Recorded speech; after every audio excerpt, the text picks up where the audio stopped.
Hoje nós vamos tratar de um tema fundamental em eletroquímica, potencial padrão e variação de energia livre de Gibbs e trabalho elétrico.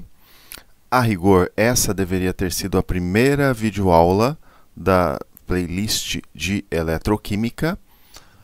Porém, como muitos de vocês não estudaram termodinâmica de equilíbrio, então essa videoaula poderia ser um pouco, digamos assim, complexa demais e poderia desmotivar muita gente ao estudo da eletroquímica. Por isso eu optei por fazer as primeiras videoaulas dessa playlist como exemplos mais práticos. Mas aqui vamos ao coração da eletroquímica.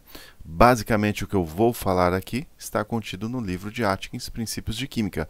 Obviamente, mais tarde nós vamos trocar de livro, nós vamos precisar de conhecimentos mais avançados em eletroquímica, né? Afinal, as provas do ITA e do IME são de eletroquímica quase que em nível de graduação.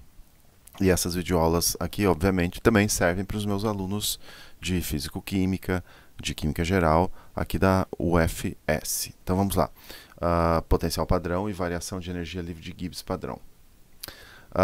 Vou ler para vocês, veja se vocês entendem.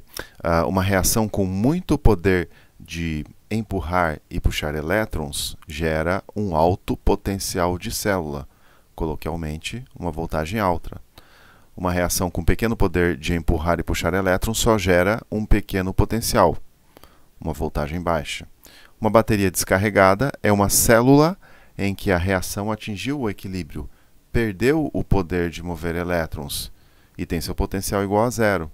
A unidade do sistema internacional para potencial é o volt. Então, 1 volt é definido de forma que a carga igual a 1 coulomb, atravessando uma diferença de potencial de 1 volt, resulte em um trabalho exatamente igual a 1 joule. Para expressar as ideias quantitativamente, é importante notar que o potencial elétrico é análogo ao potencial gravitacional. O trabalho máximo que um peso que cai pode realizar é igual à sua massa vezes a diferença de potencial gravitacional. Do mesmo modo, o trabalho máximo que um elétron pode realizar é igual à sua carga vezes a diferença de potencial elétrico que ele experimenta. O trabalho elétrico é um tipo de trabalho de não expansão, porque ele envolve a movimentação de elétrons sem variação de volume no sistema.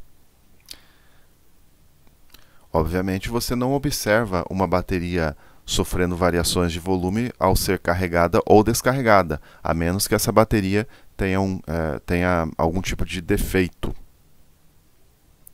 Essa frase que eu coloquei aqui vem da termodinâmica. Lembrando que o trabalho elétrico é um trabalho de não expansão. Então, o que a termodinâmica nos diz? O trabalho máximo de não expansão que um sistema pode realizar é igual à energia livre de Gibbs. Então, isso aqui é importante para nós. Vem lá da termodinâmica. Então, o trabalho máximo, o trabalho elétrico é um trabalho de não expansão, né? O trabalho elétrico é um trabalho de não expansão. Então, o trabalho máximo de não expansão é igual à variação de energia livre de Gibbs do sistema. No caso em questão, nós estamos pensando numa reação química. Então, eu vou pôr até o Rzinho aqui, o índice R, para dizer que é o ΔG da reação. Se você não sabe o que é ΔG, eu tenho uma playlist aí do meu outro canal em que eu falo um pouquinho sobre o ΔG de reação. No futuro, obviamente, eu vou fazer videoaulas sobre termodinâmica de equilíbrio para esse canal, mais direcionado a uma físico-química um pouquinho mais superficial. Mas, por enquanto, essa equação aqui para vocês é o bastante. Vamos desenvolver isso aqui. Então, o trabalho elétrico máximo vai ser igual a carga total total vezes a diferença de potencial. Diferença de potencial. Então, essa carga total, primeiro vamos pensar na carga total.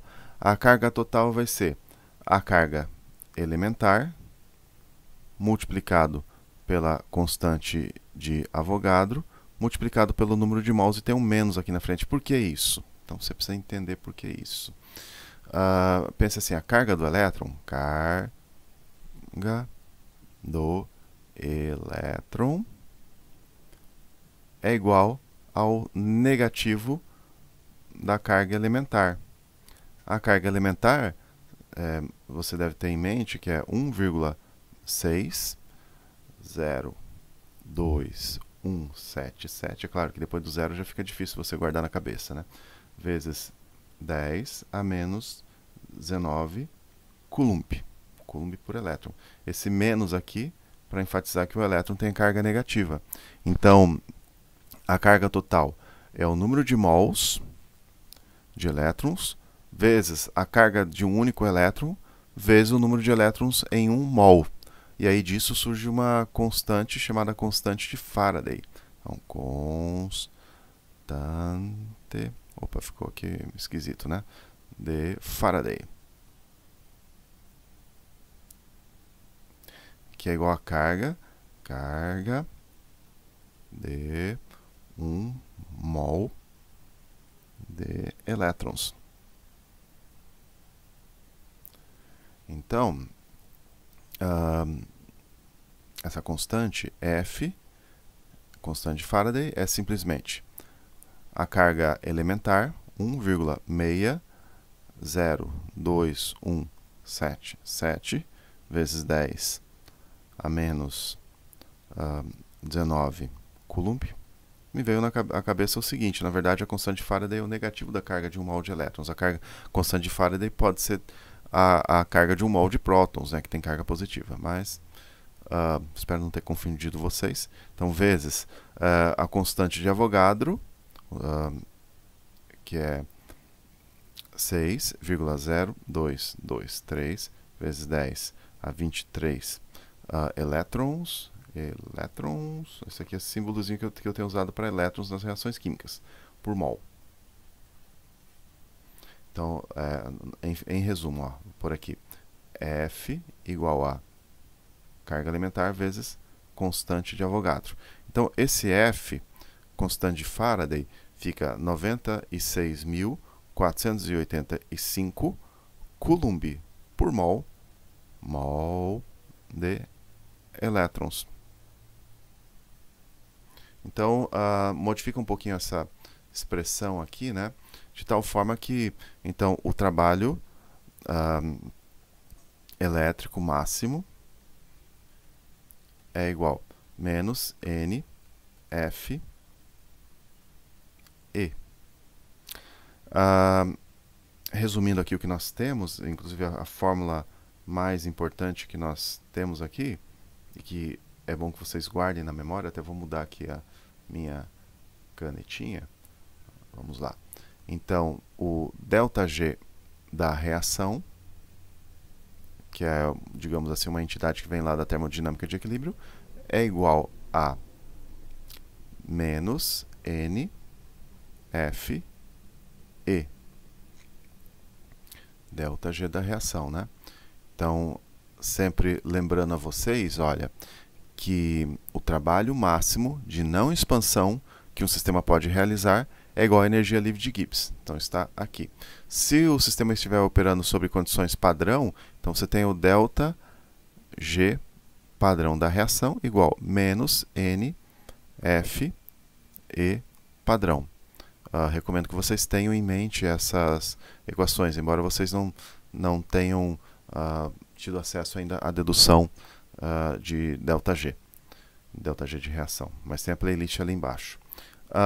Detalhe, ó, se você tem reação espontânea, então reação ou reações espontâneas,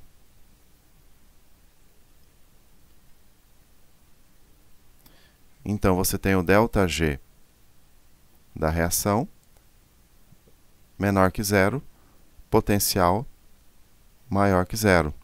Ou, em outras palavras, você poderia também colocar em termos de ΔG padrão, né? Então, ΔG padrão da reação menor que zero, potencial maior que zero e a constante maior que 1, porque o ΔG é relacionado à constante. Existe uma equaçãozinha, ΔG padrão da reação igual menos RT ln de K.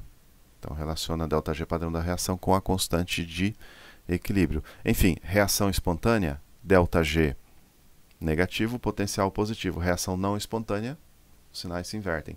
Assim, o K, a constante, ela não pode ser negativa, mas a constante de equilíbrio vamos deixar para quando formos estudar termodinâmica de equilíbrio. Bom, próxima aula vamos aplicar isso aqui em eletroquímica. Até lá.